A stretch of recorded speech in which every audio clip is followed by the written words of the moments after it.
الحمد للہ رب العالمین والعاقبۃ للمتقین وعلی آلہ واصحابہ اجمعین اما بعد فاعوذ باللہ من الشیطان الرجیم بسم اللہ الرحمن الرحیم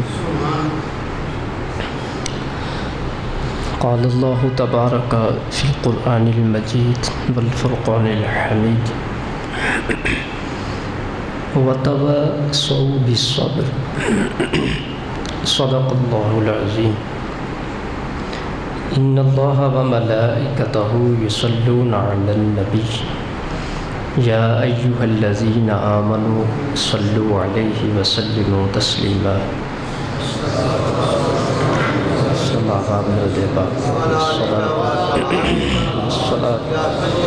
علیک یا رسول اللہ الصلاۃ والسلام علیک یا سیدی یا حبیب اللہ الصلاۃ والسلام علیک یا سیدی یا رحمۃ للعالمین وعلی آلک واصحابک یا شفیع المذنبین۔ ایک مرتبہ سارے ہم آواز ہو کر اوپر نیچے آواز نے ایک ردم کے ساتھ تمام احباب جو ہے یک آواز ہو کر درود پاک کا نذرانہ پیش کریں۔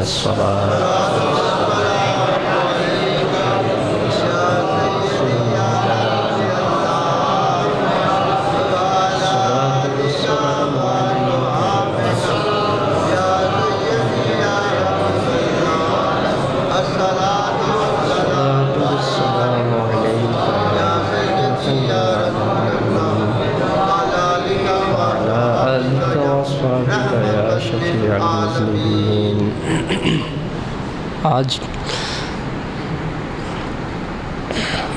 سورۃ العصر کا آخری چوتھا درس ہے۔ اس سے قبل ہم نے سورۃ العصر پر 3 درس اللہ تعالیٰ کی توفیق سے حضور امام الانبیاء والمرسلین صلی اللہ علیہ وآلہ وسلم کی نگاہ رحمت سے گفتگو کرنے کا شرف حاصل کیا۔ اللہ تعالیٰ عمل کرنا ہم سب کے لیے آسان فرمائے۔ آج چوتھی صورت جو اللہ تعالیٰ نے امت مسلمہ کی بہتری کے لیے ارشاد فرمائی ہے وہ تواصی بالصبر ہے۔ ربط جوڑنے کے لیے ایک مرتبہ دوبارہ ترجمہ میں کرتا ہوں۔ والعصر زمانے کی قسم ہے، ان الانسان لفی خسر، بے شک انسان گھاٹے میں ہے، الا الذین آمنوا، مگر وہ لوگ جو ایمان والے ہیں، یہ بہتر ہیں۔ پھر ایمان والوں میں سے بھی کون بہتر ہیں؟ وعاملوا الصالحات، جنہوں نے اپنی خواہشات کو ختم کر کے میرے محبوب کی پیروی کر لی ہے۔ یہ 2 چیزیں اللہ تعالیٰ نے جو ارشاد فرمائی ہیں یہ فردن ان کو بیان کیا ہے۔ اسلام کا خوبصورت نظام دیکھو کتنا اعلیٰ نظام ہے۔ فرد نے ہمیشہ ظاہر ہے الگ تو نہیں رہنا، آپ اکٹھے ہوئے ہیں اس وقت، تو آپ کا اکٹھے ہونا یہ ایک معاشرہ کی شکل بن جاتا ہے۔ ایک معاشرہ کی یہ کیا بن چکا ہے؟ شکل بن چکا ہے۔ آپ بازار میں دکانیں کھولتے ہیں تو یہ معاشرہ کی ایک کیا بن چکا ہے؟ شکل بن چکا ہے۔ آپ شادی میں جاتے ہیں تو یہ بھی معاشرہ کی ایک شکل ہے۔ جو میں بتانا چاہتا ہوں آپ کو سمجھ لگ گئی ہوگی کہ جب مختلف قسم کے افراد اکٹھے ہوتے ہیں تو تو ان کا اکٹھ جوڑ یہ ایک معاشرہ کو کریٹ کرتا ہے، ایک معاشرہ بنا دیتا ہے۔ اب اس معاشرے کی بھی بہتری اللہ تعالیٰ کو مقصود ہے۔ ایسا نہیں کرنا کہ خود ایمان والے بن گئے ہو، خود تسبیح بھی پڑھتے ہو، تہجد بھی پڑھتے ہو، مگر جب معاشرے میں آؤ تو معاشرے میں آ کر تم ایسا کردار ادا نہ کرو کہ جس سے معاشرہ اچھا رہے، تو تمہاری اچھائی کا کوئی فائدہ نہیں ہے، تمہاری اچھائی کا کوئی فائدہ نہیں ہے۔ تو اللہ تعالیٰ نے پھر معاشرے کی بہتری کے لیے ہمیں دو چیزیں بتائی۔ یوں سمجھ لو، چونکہ آج کا آخری درس ہے سورۃ العصر پر، دو چیزیں پہلے فرمایا اپنے اندر خود پیدا کرو، ایمان قبول کرو اور کام اچھے کرو۔ یہ دو جب ہم نے الگ الگ اپنی طاقت کے مطابق ہم لوگ کرتے رہے، اب آ گئی سوسائٹی کی بات، تو اللہ تعالیٰ نے فرمایا سوسائٹی کے لیے میں دو تمہیں قانون دے رہا ہوں، ان دو قانونوں پر چپ کر کے عمل کر لو، تمہیں زیادہ قانون کی ضرورت ہی نہیں پڑے گی، بس میں جو کہہ رہا ہوں اس پر عمل کر لو، انشاءاللہ پھر دیکھو تمہارا معاشرہ کیسا پرامن معاشرہ بنتا ہے۔ سبحان اللہ۔ دو باتیں ہیں صرف۔ میں ایک بات عرض کر دوں، اس کو اعلیٰ سطح پر تو وزیر اعظم نے نافذ کرنا ہے نا، مگر اللہ رب العزت نے آپ کو، جو آپ میں سے بڑے ہیں، شادی شدہ ہیں، اپنے گھر کے اندر آپ سب ایک حاکم کی حیثیت رکھتے ہیں۔ آپ اپنے گھر کو سب سے پہلے بچاؤ، معاشرہ میں نکلنے سے پہلے، معاشرہ کو بہتر کرنے سے پہلے، یہ بھی ایک معاشرہ ہی ہے۔ آپ کے 5 بچے ہیں تو یہ بھی ایک معاشرہ کی شکل ہے۔ آپ اپنے پہلے جو سب سوسائٹی ہے، یعنی گھر کا جو معاشرہ، پہلے اس کو ٹھیک کرتے ہیں ہم۔ تو باتیں صرف دو ہیں۔ کتنی ہیں؟ دو باتیں ہیں، لمبا چوڑا کوئی نصاب نہیں ہے۔ ایک بات پر میں نے پچھلے جمعۃ المبارک کو درس دے دیا ہے، نیٹ پر یہ موجود ہے، قسط نمبر 3 کے اعتبار سے۔ وَتَوَاصَوْا بِالْحَقِّ، وہ لوگ جو ایک دوسرے کو حق بات کی تلقین کرتے ہیں، ایک دوسرے کو دعوت دین دیتے ہیں، اللہ نے اس کی ذمہ داری لی ہے۔ جو لوگ یہ کام کرتے ہیں ان کا معاشرہ کبھی بھی بد امنی کا شکار نہیں ہوگا۔ آپ خود دیکھ لیں، معاشرے کی تو بات بڑی دور کی بات ہے، ہم اپنے گھروں کے اندر بھی تواصی بالحق نہیں کرتے، ہم حق بات نہیں کرتے، ہم اپنے بچوں کو بھی سچ بات کا درس نہیں دیتے ہیں۔ تو یہ سب سے بڑا تعویذ ہے۔ جو لوگ تعویذ مانگتے ہیں نا اولاد کے لیے، اولاد خراب ہو گئی ہے، کوئی پھونک مار دے ان کو، کوئی تعویذ ہو جائے، یہ سب سے بڑا تعویذ ہے۔ گھر کا ماحول ہم نے خود خراب کیا اور اب ہم چلے تعویذ لینے۔ پہلے قرآن کے تعویذ پر تو عمل کر لے، قرآن نے بھی ایک تعویذ دی ہے، یہ پہناؤ ہم بچوں کے گلوں کے اندر۔ اگر آپ کے گھر کے اندر آپ کا معاشرہ خراب ہو گیا تو میں یہاں پر اگر کا لفظ بھی واپس لیتا ہوں، میں اس کو اپنی مسٹیک سمجھتا ہوں، اگر کا لفظ بولنا ہی نہیں چاہیے۔ اگر مگر وہاں پر ہوتا ہے جہاں پر کسی تعلیم میں شک ہو، میرے رب کا فرمان حق ہے اور میرے مصطفیٰ کا فرمان سچ ہے، اگر شک کی بنیاد پر ہوتا ہے، اگر نہیں بالیقین ایسا ہے۔ تواصی بالحق آج سے شروع کروں، اپنے بچوں کے اندر حق، سچ بات کا۔ آج ایک اور بھی بات چلی ہے، کہتے ہیں کہ بچوں کو زیادہ ٹوکیں تو یہ اچھا نہیں ہوتا۔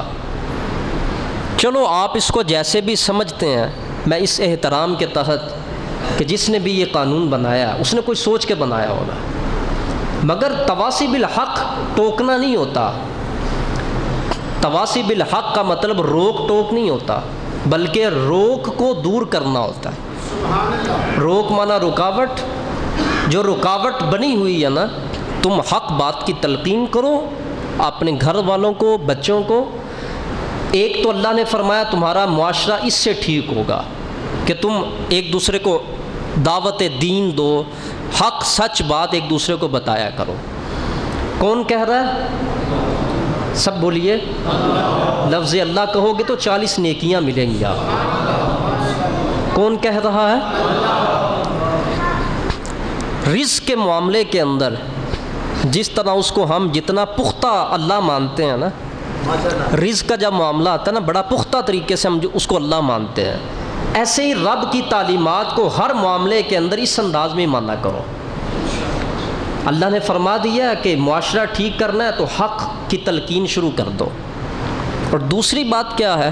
وتواصوا بالصبر، ایک دوسرے کو صبر کی تلقین کرتے رہو. ایک دوسرے کو صبر کی تلقین کرتے رہو، یہ دوسرا مقام ہے. ایک مقام اس سے پہلا بھی ہے. وہ کیا ہے؟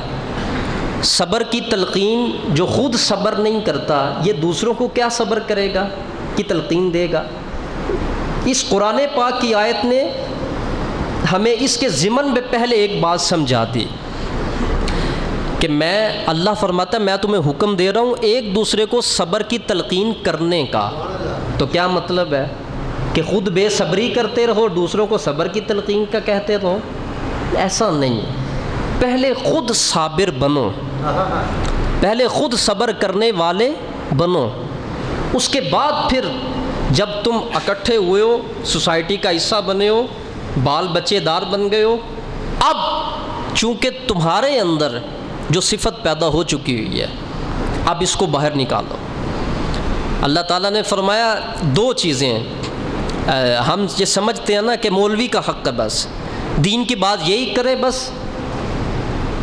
تو میں آپ کو ایک چھوٹی سی گزارش قرآن پاک کی روح سے نصیحت ہے قرآن کی، وہ میں عرض کر دیتا ہوں آپ کو.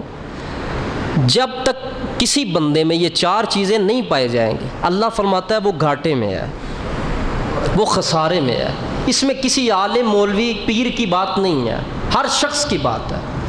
والعصر ان الانسان لفی خسر، زمانے کی قسم ہے سب انسان خسارے میں ہے. کس چیز نے ان کو خسارے سے باہر نکالا؟ آمنو، شرک خسارہ ہے، کفر خسارہ ہے. جب ایمان قبول کیا تو اللہ نے فرمایا شرک کے خسارے سے باہر آ گئے. اب ایمان والے بن گئے تو صرف ایمان والے بن کے اب نماز کی چھٹی نہیں ہے. آمنو وعاملوا الصالحات، اچھے کام کرو. تو ایمان کے بعد اچھے کام نہ کرنے والا بھی خسارے میں ہے. جب اچھے کام کر لیے تو پھر خسارے سے باہر نکل آئے. تو ڈیوٹی یہاں بھی ختم نہیں ہوئی. یہ نہیں کہ اب میں 5 وقت کی نماز پڑھتا ہوں، میں تسبیح پڑھتا ہوں، میں قرآن پڑھتا ہوں تو بس اب بات ختم ہو چکی ہے. اگر بات ختم ہو چکی ہوتی کسی عالم کو ضرورت نہیں تھی وہ اس سے آگے گفتگو کرتا. اللہ تعالیٰ نے فرمایا ابھی بھی خسارے میں ہو. آمنو، ایمان تم نے قبول کیا تو اپنے لیے کیا ہے، اچھے کام کر رہے ہو تو اپنے لیے کر رہے ہو. تو اب جس معاشرے میں تم نے رہنا ہے اس کو خراب نہیں کرنا. تو جب اس کو خراب نہیں کرنا تو پھر کیا کریں؟ فرمایا وتواصوا بالحق، ایک دوسرے کو سچ بات کی تلقین کرو، معاشرہ تب صحیح ہوگا. وتواصوا بالصبر، خود نیک بن جانا. میں نے دیکھا ہے معذرت کے ساتھ ایسے لوگ ہیں جو نیک تو ہیں اپنی ذات کے اندر، اپنی ذات میں وہ نیک ہیں مگر معاشرے کا اچھا فرد نہیں ہے. وہ معاشرے کا وہ فرد اچھا نہیں ہے. لوگوں میں آتا ہے تو زبان پھسل جاتی ہے، لوگوں میں آتا ہے تو کریکٹر ٹھیک نہیں ہے، لوگوں میں آتا ہے تو بد زبانی کرتا ہے. نمازیں پوری 5 ہیں اس کی، تہجد بھی ساتھ ہے، قرآن کی تلاوت بھی پوری ہے ساتھ، وظائف بھی سارے ٹھیک کرتا ہے. تو فردن دیکھا گیا تو ٹھیک تھا مگر جب معاشرے میں گیا تو فیل ہو گیا، معاشرے میں گیا تو خراب ہو گیا. آپ ایسے دیکھنے بڑے لوگ نظر آئیں گے. تو خود اچھا بن گیا بندہ تو یہ مت سمجھے کہ میں اچھا بن گیا ہوں تو میں خسارے سے باہر آ گیا ہوں، ابھی بھی خسارے کے اندر ہے۔ کیوں؟ تب تمہارا اور میرا پتہ چلے گا جب میں معاشرے میں اچھا ثابت ہو جاؤں گا، معاشرے میں اچھا ثابت ہوں گا۔ تو معاشرہ کس نے خراب کیا؟ معاشرہ ہم نے خود خراب کیا ہے۔ یہ جتنے بھی سمندر ہیں نا، جتنے بھی دریا ہے، اللہ تعالیٰ نے جب ان کو پیدا فرمایا پانی کو، تو کسی بھی سمندر اور دریا کا پانی کڑوا نہیں تھا، کھارا نہیں تھا، نمکین نہیں تھا، میٹھا پانی تھا، بلکہ یہاں تک کہ زمین کے اوپر اللہ نے کانٹا بھی پیدا نہیں کیا تھا کہ کسی کو کانٹا بھی نہ چبھے۔ اب آپ نے دیکھا ہے پھولوں تک ہاتھ بڑھانے سے پہلے کانٹوں کا سامنا کرنا پڑتا ہے۔ یہ جو سالن خراب ہو جاتا ہے نا، باسی ہو جاتا ہے، یہ سالن خراب بھی نہیں ہوتا تھا پہلے۔ یعنی میں بتانا یہ 3 مثالوں سے یہ چاہتا ہوں کہ زمین کے اوپر فساد نہیں تھا۔ اللہ نے جس چیز کو بھی پیدا کیا ہے، رب ذوالجلال نے بڑی خوبصورت شیپ کے اندر، اور جس کو رب پیدا کرے اور اس میں نقص آ جائے یہ نہیں ہو سکتا۔ تو پھر نقص آیا کہاں سے؟ یہ خرابیاں پیدا کہاں سے ہوئی؟ سمندروں کا پانی کڑوا کس نے کیا؟ پھر دریاؤں کا پانی کھارا کس نے کیا؟ پھر اور یہ چیزوں کے مزاج کے اندر خرابیاں پیدا کس نے کی؟ موسم کے مزاج میں اعتدال نہیں رہا۔ سردیوں میں دیکھو تو گرمی چل رہی ہے، گرمیوں میں دیکھو تو اس انداز کا معاملہ نہیں کہ وہ فصلیں نہیں پک رہی، موسم میں خرابی آ گئی نا۔ اللہ نے تو ایسا پیدا نہیں کیا ہے۔ پھر ہوا کیا؟ آؤ میں قرآن کے روح سے ایک آیت پڑھتا ہوں جو میرے اس موضوع کو واضح کرنے والی ہے۔ ظہر الفساد فی البر والبحر بما کسبت ایدی الناس۔ اللہ تعالیٰ نے فرمایا یہ زمین اور پانی کے اندر جو فساد ہے، زمین کے اوپر اور نیچے، یہ جو بھی فساد ہے یہ تمہارے گناہوں نے برپا کیا ہے۔ یہ سمندر کا پانی کھارا میں نے نہیں پیدا کیا، میں نے تو میٹھے چشمے جاری کیے تھے۔ کھارا پانی سمندر کی ایک بوند کھارا نہیں تھی، یہ تمہارے اعمال نے خراب کیا ہے۔ یہ جو سالن جو ہے وہ آج ہمیں فریج کی ضرورت پڑتی ہے، آپ ہسٹری اٹھا کر دیکھ لیں، کبھی اس چیز کی ضرورت نہیں تھی۔ میں نے جو پڑھا ہے 1 ماہ تک بھی چیز پڑی ہوتی خراب نہیں ہوتی تھی۔ تو کس نے خراب کی؟ پھر انسان کی سیاہ اعمالیوں نے خراب کی، بد اعمالیوں نے خراب کی۔ میرے رب نے پیور چیز دی تھی، بالکل پیور۔ اب آپ خود اندازہ کر لیں، انسان کے گناہوں کی سیاہی صرف اس کو اندر سے خراب نہیں کرتی، اللہ کی باہر والی نعمتوں پر بھی اثر انداز ہوتی ہے۔ پھر میں کیسے کہہ سکتا ہوں؟ میرے نزدیک برکت زیادہ ورقوں کا نام ہے۔ زیادہ جو ہے یہ برکت ہے، یہ برکت ہے، یہ برکت نہیں ہے۔ آزمائشوں سے، تکلیفوں سے بچ جانا یہ برکت ہے۔ جس بندے کی زندگی رب نے آسان کر دی ہے یہ برکت ہے۔ جس بندے کی زندگی کے اندر اگر تکلیف آئی بھی اور بے معلوم ہو کر چلی گئی یہ برکت ہے، اور جو تکلیف میں پھنس گیا اور پھنستا ہی جا رہا ہے یہ برکت نہیں ہے۔ کیوں؟ برکت انسان کو تکلیف سے نکالتی ہے۔ تو آپ خود دیکھ لیں، پھر 2 چیزیں معاشرہ میں تھی جس کو ہم نے چھوڑا تو آج معاشرہ خراب ہو چکا۔ 2 چیزیں اپنی ذات کے اندر تھیں، اسی کو ہی ہم پیدا کرنے کی کوشش کرتے ہیں۔ میں اچھے اعمال خود کروں، مگر جب میں سوسائٹی کا فرد بنتا ہوں تو میں فیل ہو جاتا ہوں۔ کس وجہ سے فیل ہوتا ہوں؟ اس میں یہ چوتھی چیز ہمارے اندر موجود نہیں ہے۔ چلو سچ بات بھی ہم کر لیتے ہیں، مگر صبر نہیں ہے۔ صبر کس کو کہتے ہیں؟ ہم صبر اسی کو کہتے ہیں سر میں درد ہوا تو چپ کر کے بیٹھے رہنا، جسم میں پھوڑا نکلا تو چپ کر کے بیٹھے رہنا، یہ صبر ہے؟ صبر کی تعریف اور صبر کا مقام معذرت کے ساتھ یہاں سے شروع نہیں ہوتا، یہاں سے صبر نہیں شروع ہوتا۔ صبر قرآن پاک کے مفہوم کے اندر بڑا وسیع لفظ ہے اور اس کے بڑے وسیع مدارج ہیں۔ سب سے پہلا صبر کیا ہے؟ چلو میں یہ بات تو میں نے اینڈ پہ کرنی تھی نا، بھولنا جب میں پہلے ہی عرض کر دیتا ہوں تمام احباب یاد رکھیے گا، بڑی کام کی بات ہے، جیسے ہی انسان ایمان قبول کرتا ہے نا، ایمان جیسے ہی قبول کرتا ہے اس کے صبر کا امتحان شروع ہو جاتا ہے۔ مومن کے لیے یہ زندگی ایک پنجرہ ہے، مومن کے لیے زندگی تکلیفوں کا گھر ہے، مومن کے لیے زندگی آزمائشوں کا گھر ہے، اور مسلمان کے لیے زندگی پریشانیوں کا ایک گھاٹ ہے۔ جس کو حضور فرما رہے ہیں یہ پریشانیوں کا گھر ہے، یہ آزمائشوں کا گھر ہے، میں اس کے اندر راحت طلب کرتا رہوں تو یہ غلطی میری ہے نا، پھر یہ غلطی تو میری ہے۔ پھر جس کو حضور نے فرمایا یہ آزمائشوں کا گھر ہے، یہاں آزمائشیں آئیں گی، نبیوں پر بھی آئیں، اولیاء پر بھی آئیں، صحابہ پر بھی آئیں، نیکوں پر بھی آئیں، بدوں پر بھی آئیں، سب پر آ رہی ہیں۔ تو حضور نے جب فرما دیا دنیا میں تمہیں راحت نہیں ملے گی، آپ 10 دن کی، 10 سال کی، 5 سال کی راحت کو راحت سمجھتے ہیں تو یہ چھوٹی نظر ہے۔ میرے نبی کی نظر میں راحت کیا ہے؟ راحت یہ ہے کہ انسان کو سر کا درد بھی نہ ہو، فرمایا یہ اللہ تمہیں جنت میں عطا فرمائے گا، یہ ہے راحت۔ آپ کا کاروبار ٹھیک ہو تو میں سمجھتا ہوں دن اچھے ہیں، کاروبار ذرا ڈاؤن ہو جائے تو میں سمجھتا ہوں کہ دن برے آ گئے ہیں۔ اچھا بھی میں نے خود بنا لیا اور برا بھی میں نے خود بنا لیا، خود میں اچھا بھی بنا رہا ہوں اور خود میں برا بھی بنا رہا ہوں۔ تو آؤ میں آج آپ کو عرض کرنا چاہتا ہوں، صبر، سر کے درد پہ چپ رہنے کا نام صرف صبر نہیں ہے۔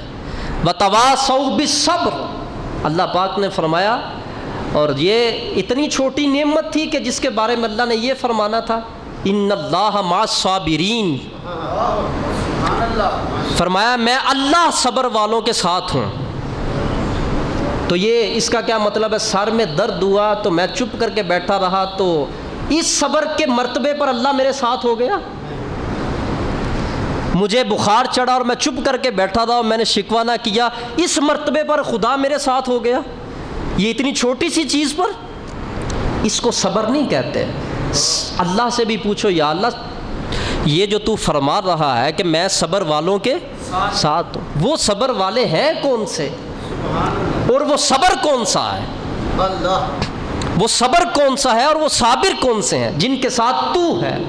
تو اللہ پاک نے فرمایا وہ صبر والے وہ ہیں جو اپنے وجود کے اوپر شریعت محمدی کا پہرا لگا لیتے ہیں، وہ ہیں صابرین۔ اب آپ دیکھیں، آنکھ گناہ کرتی ہے، کان بھی گناہ کرتا ہے، ہاتھ بھی گناہ کرتا ہے، پاؤں بھی گناہ کرتا ہے، دل بھی گناہ کرتا ہے، اور فکر بھی گناہ کرتی ہے۔ سب سے پہلا بدی کے مقابلے کے اندر، بدی کے مقابلے میں نیکی پر جم جانا اور بدی نہ کرنا، یہ سب سے اونچا مقام صبر کا ہے۔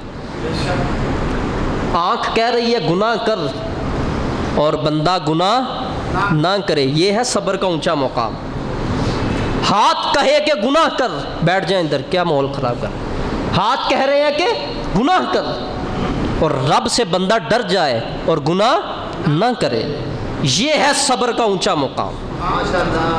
پاؤں گناہ کی طرف جانے کی کوشش کریں اور شریعت کا پہرا اتنا لگایا ہو وجود کے اوپر کہ پاؤں اس طرف نہ اٹھیں، یہ ہے صبر کا مقام۔ جو بندہ اپنے اوپر شریعت محمدیہ صلی اللہ علیہ وسلم کے قانون کے مطابق صبر نافذ کر دیتا ہے، آنکھ کو گناہ نہیں کرنے دیتا، اس کو صبر میں رکھتا ہے، ہاتھ کو گناہ نہیں کرنے دیتا، اس کو بھی صبر میں رکھتا ہے، اور کان کو گناہ نہیں کرنے دیتا، اس کو بھی صبر میں رکھتا ہے۔ اللہ ایسوں کے بارے میں فرماتا ہے ان اللہ مع الصابرین، سبحان اللہ، اللہ ایسے لوگوں کے ساتھ ہے۔ تو میں اس پر سوچ رہا تھا، انہو نہیں کہا گیا، بے شک وہ صبر والوں کے ساتھ ہے، تاکہ گنجائش باقی نہ رہے۔ فرمایا ان اللہ، بے شک اللہ، بے شک اللہ، ضمیر کا ذکر نہیں کیا بلکہ خود اپنا نام ذکر کر دیا، بے شک اللہ کن کے ساتھ ہے؟ صابرین، اس کا ترجمہ اب یوں کر لو، بے شک اللہ یعنی جو گناہوں سے بچے گا سب سے پہلا صابر وہ ہے۔ جب یہ دنیا کی گرمائش ہے نا، پیسہ اکٹھا کرنا، یہ ایک گرمی ہے، یہ ایک کیا ہے؟ گرمی ہے. یہ جسم ایک گرمی ہے، اور یہ گرمی جس وقت اندر اٹھے اور انسان حرام میں ہاتھ نہ ڈالے، یہ پہلا صبر یہ ہے. سبحان اللہ. اندر گرمی اٹھے گناہ کرنے کی، اور انسان حیا کا دارو اپنی آنکھ میں ڈال کر رکھے، یہ صبر ہے. اور جس وقت انسان ایسا صابر بن جاتا ہے اور ایسا صابر بن جاتا ہے، پھر اللہ ان کے بارے میں فرماتا ہے وَمَا يُلَقَّاهَا إِلَّا الَّذِينَ صَبَرُوا وَمَا يُلَقَّاهَا إِلَّا ذُو حَظٍّ عَظِيمٍ. صبر والوں کے بارے میں کمال کی آیات اللہ نے نازل فرمائی ہے. یہ میں آیت نمبر 5 پڑھ رہا ہوں، کمال کی آیت، پارہ نمبر 24 رکوع نمبر 14 ہے یہ. وَمَا يُلَقَّاهَا إِلَّا الَّذِينَ صَبَرُوا. اللہ فرماتا ہے یہ جن لوگوں کا پیچھے ذکر ہوا ہے کہ جن کو میں جنت میں بٹھاؤں گا اور جنت کی ڈالیاں ان کے اوپر فرمایا سایہ کریں گے، اور ان کو کوئی تکلیف نہیں ہوگی، اور وہ جنتوں میں راحت کے اندر رہیں گے، اور وہ تکیوں کے ساتھ ٹیک لگائے ہوئے ہوں گے. یہ کون سے لوگ ہیں تم جانتے ہو؟ فرمایا وَمَا يُلَقَّاهَا إِلَّا الَّذِينَ صَبَرُوا. یہ صبر والے لوگ. سبحان اللہ. وَمَا يُلَقَّاهَا إِلَّا ذُو حَظٍّ عَظِيمٍ. اور یہ اللہ تعالیٰ نے بھی کمال ان کا مقام پھر واضح فرمایا الا ذو حظ عظیم. تم صبر والوں کو چھوٹا بندہ سمجھتے ہو؟ فرمایا میں خدا ہو کے کہتا ہوں ذو حظ عظیم، کائنات میں ان سے بڑا عظمت والا ہے ہی کوئی نہیں. ولی کب بنتا ہے؟ جب مقام صبر پہ پہلے نافذ ہوتا ہے. سبحان اللہ. ولایت کا وہ سوچے بھی نہ جس میں صبر کا مادہ نہیں ہے.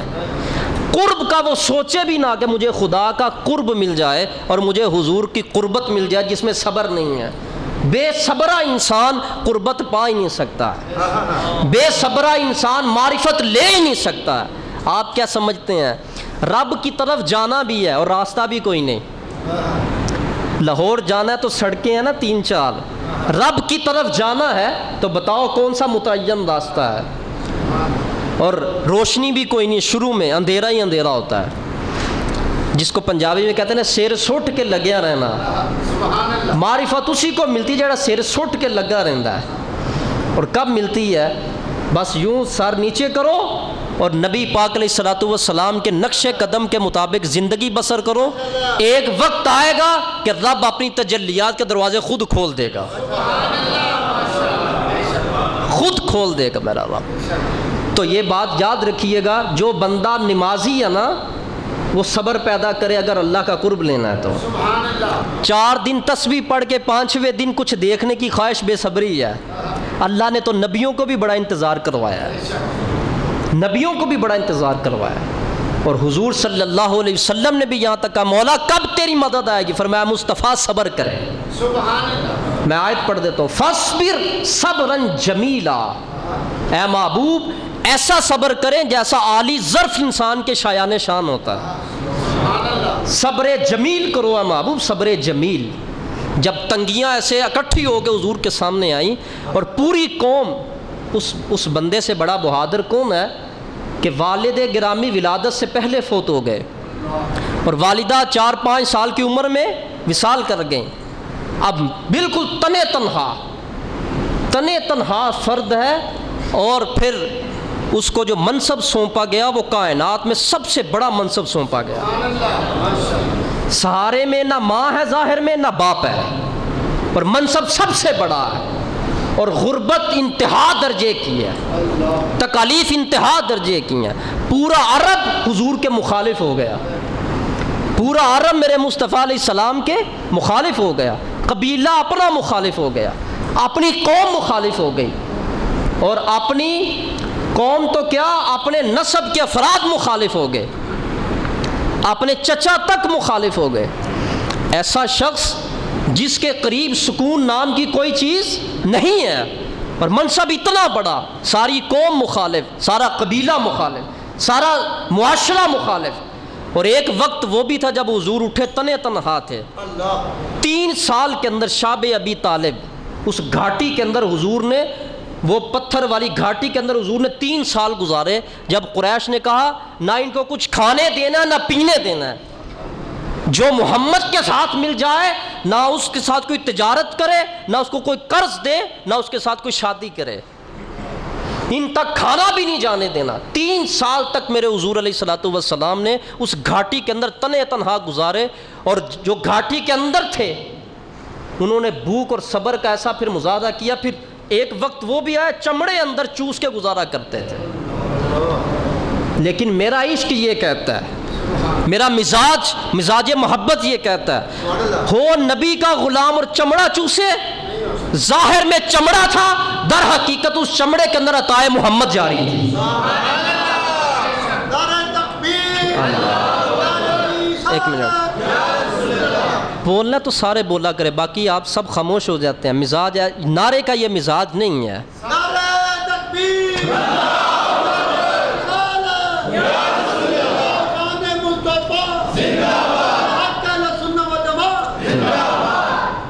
تو ابھی صبر کی سواد نہیں شروع ہوئی، ٹائم ختم ہو جاتا ہے پہلے مطلب جائے۔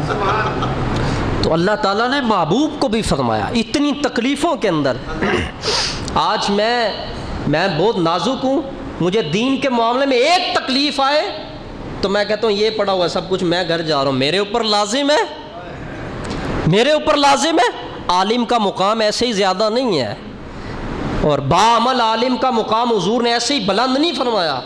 جو عالم باعمل ہے سب سے زیادہ معاشرے میں اس کو تنگیوں کا سامنا ہوتا ہے، سب سے زیادہ معاشرے میں اس کو تنگیوں کا سامنا ہوتا ہے۔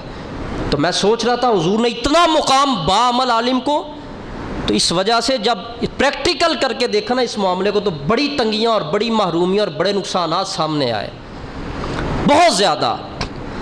جہاں پر گفتگو کرتے ہیں وہاں جب بندے کو سکھ اور چین نہیں ملنا، اور کہاں سے ملنا ہے پھر؟ تو یہ تنگ کیا نا ہم نے معاشرہ، تنگ کر کے رکھ دیا ہم نے معاشرہ۔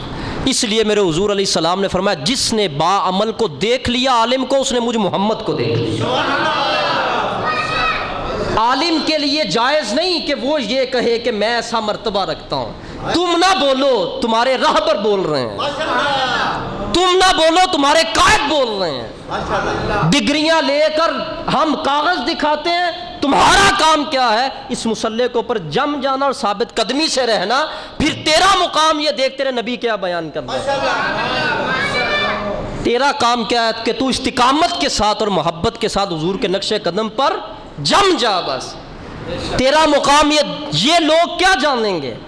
تیرا مقام تو حضور نے اتنا بلند کیا۔ حضور علیہ السلام نے فرمایا، میں بار بار یہ حدیث بیان کرتا ہوتا ہوں، جنہوں نے نہیں سنی دوبارہ سنیں۔ حضور نے فرمایا کل قیامت کے روز جنتی جب جنت میں جائیں گے، فرمایا ان کو تو میں دوں گا پیالوں میں پانی، مگر جب میرے دین کا عالم آئے گا، تلخیاں، سختیاں، مصائب، اذیتیں، پریشانیاں جو برداشت کر کر کے جس کا سینہ چھلنی ہو چکا ہوگا، فرمایا میں محمد پیالہ نہیں دوں گا بلکہ اپنے ہاتھوں سے بھر کر جام پیش کروں گا۔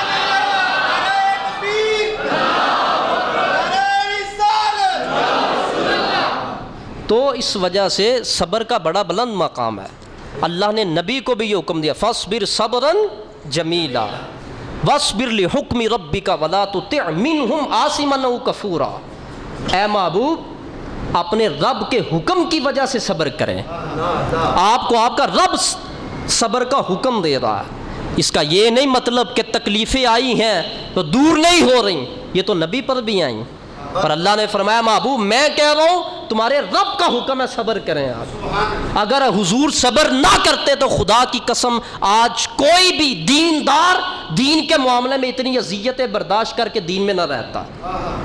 یہ حضور نے کر کے دکھایا ہے، تو پھر اللہ تعالیٰ نے فیض نبوت جاری کیا ان میں جو حضور کے پیچھے ہیں۔ اور سب سے زیادہ اگر عالم کو تکلیف پہنچتی ہے نا، یہ بھی حضور کی تکلیف کا فیض ہے۔ اگر عالم کو اذیتیں پہنچتی ہیں یہ حضور کی اذیت کا فیض ہے، اور اگر عالم کو تان و تشنیع کی جاتی ہے تو یہ حضور پر بھی ہوا ہے۔ کوئی بات نہیں ہے، دل بڑا ہونا چاہیے۔ جب مبلغ جو بننا ہے، تبلیغ جو کرنی ہے، تو پھر کان بند کرنے چاہیے، پھر یہی ولایت کا راستہ بھی ہے۔